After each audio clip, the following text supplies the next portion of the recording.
Good morning. तर आज पाऊस नसल्यामुळे मी ऑफिसला जायला निघाले. आय स्मार्ट असं स्वतःलाच विचारत माझ्या वर्कप्लेसकडे निघाले. तेवढ्यातच पावसाने मस्तपैकी एंट्री घेतली आणि मला सरप्राईज केलं. असो, ऑफिसची छत्री फ्लेक्स करत मग मी निघाले माझ्या ऑफिसच्या सर्वात फेमस स्पेसशिपवाल्या बिल्डिंगमध्ये.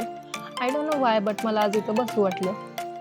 फ्रायडे असल्यामुळे बिल्डिंगमध्ये आज खूप शांतता होती. डेस्कवर पोहोचल्यावर सर्वात आधी माझ्या भटकत्या आत्म्याला जागेवरती आणण्यासाठी मला गरज होती एका एनर्जी ड्रिंकची. त्यामुळे मी पटकन गेले कॉफी घेतली आणि मी निघाले माझ्या क्युबिकलकडे.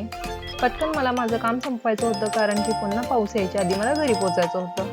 त्यामुळे लेट्स वर्क. किती मोठी झाली तरी माझ्या इनर चाइल्डला ऑफिसमध्ये येऊन मन भरून फुलं बघितल्याशिवाय काय आम्हाला ऑफिसला आल्यासारखं वाटतच नाही. त्यामुळे ऑफिसची ग्रीनरी एन्जॉय करत फुले बघत मी निघाले माझ्या घरी. मेट्रोचे काम खूप फास्ट चालू होतं, त्यामुळे आता मेट्रो फॅसिलिटी ऑफिससाठी लवकरच अवेलेबल होईल. चला तर पुन्हा भेटून या व्हिडिओमध्ये, आणि तोपर्यंत तुम्ही चॅनलला सबस्क्राईब करून घ्या. पुन्हा भेटू. Bye bye.